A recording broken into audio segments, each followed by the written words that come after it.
చాలా ఇస్తున్నారు కానీ చాలా తక్కువ మంది ఏం ఆలోచిస్తారంటే ఫిజికల్ గా మెంటల్ గా స్ట్రాంగ్ గా ఉండడం చాలా తక్కువ మంది ఆలోచిస్తున్నారు. ఎన్ని కావాలన్నా ఫిజికల్ మెంటల్ ఏంటి ఏం లైఫ్ లో ఎంజాయ్ చేయలేవు. సో లాస్ట్ 3 years బ్యాక్ మనం చూసినట్టయితే లాక్డౌన్ టైంలో కరోనా వచ్చినప్పుడు ఎవరైతే వీక్ గా ఉంటారో వాళ్ళని ఎక్కువ చూపించింది, ఎవరైతే ఫిజికల్ గా మెంటల్ గా స్ట్రాంగ్ గా ఉంటారో వాళ్ళు సేఫ్ గా ఉన్నారు. సో ఫిజికల్ మెంటల్ చాలా ఇంపార్టెంట్. సో స్లీప్ అని మధ్యకాలం అంటే ఆఫీసు 7 or 8 o'clock అయిపోయినా కానీ 10 o'clock బెడ్కి వెళ్తారు, కానీ బెడ్కి వెళ్ళాక ఫోన్ చూస్తున్నారు.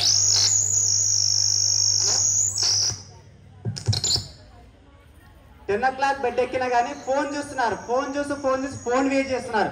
ఫోన్ వెయిట్ చేయడం వల్ల ఫోన్ ఖరాబ్ అవుతుంది కానీ బాడీకి ఏం కాదు. అదే రన్ చేయి, పార్క్ లో రన్ చేయి, బాడీ వెయిట్ చేయి, బ్లడ్ సెలక్షన్ బాగుంటే హార్ట్ మంచిగా ఉంటుంది.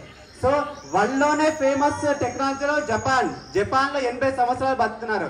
వరల్డ్లోనే ఫేమస్ ఇండియాలో యోగా, అలాంటి యోగాలో 60-70 సంవత్సరాలు బతుకుతున్నారు. ఎందుకు? ఫిట్నెస్ లేదు అక్కడ. సో ఈ ఐటీ వాళ్ళు ఏమైందంటే 9 నుంచి 12 వరకు కంటిన్యూగా ఆఫీస్ ఒకటే చైర్లో కూర్చుంటున్నారు. సో అదే కంటిన్యూ కూర్చోడం వల్ల lower back pain, knee pain ఇవన్నీ వస్తూ ఉన్నాయి. Mental tension, pressure.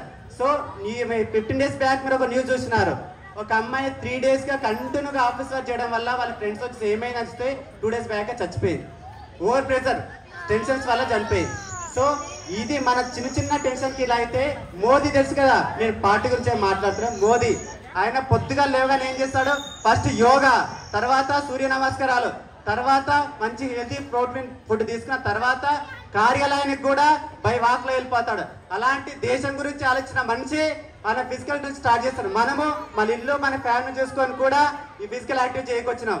సో ప్రతి ఒక్కరు physical activity important. First physical activity ఇచ్చిన తర్వాతనే ఏదైనా స్టార్ట్ చేయాలి. సో ఇంకోటి, చాలా మంది మోటివేషన్ జిమ్కి వస్తారు, జిమ్కి వచ్చేసి నాకు పొట్టొక్కడే తగ్గాలి, ఏమొద్దు పొట్టొక్కడే తగ్గాలంటారు.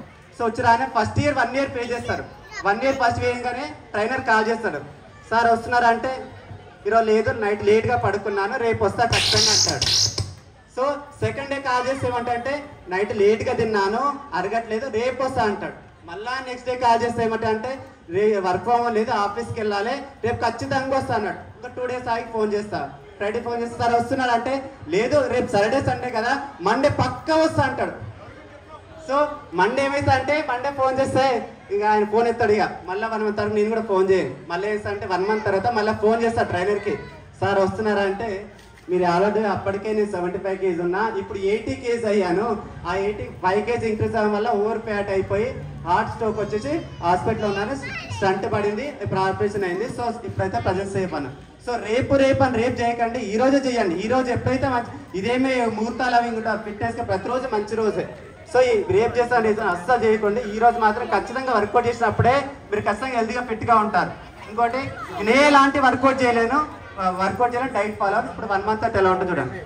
మెల్లమెల్లగా ఫ్యాట్ గెయిన్ అయిపోయింది, డ్రెస్ టైట్ అయిపోయింది, మెల్లమెల్లగా ఉంగినప్పుడు నడుము నొప్పి, కాలు నొప్పి, డయాబెటీస్, సో ఇవన్నీ వస్తున్నాయి. సో నేను ఒక ఫంక్షన్ కోదామంటే మంచి డ్రెస్ కొందామంటే ఏ డ్రెస్ వేసుకున్న వాళ్ళు డ్రెస్ సెట్ అవ్వట్లేదు. పోనీ ఫంక్షన్ కోదామంటే బిర్యానీ అరగదు, స్వీట్ తిందామంటే డయాబెటీస్, ఇంకా టైప్ ఏం ఎంజాయ్ చేయలేం. అదే హెల్తీగా రెగ్యులర్గా వర్కౌట్ చేసండి, ఏ డ్రెస్ తీసుకున్నా మంచిగా ఉంటుంది. సో వర్కౌట్ చేయండి, హెల్తీగా ఉండండి.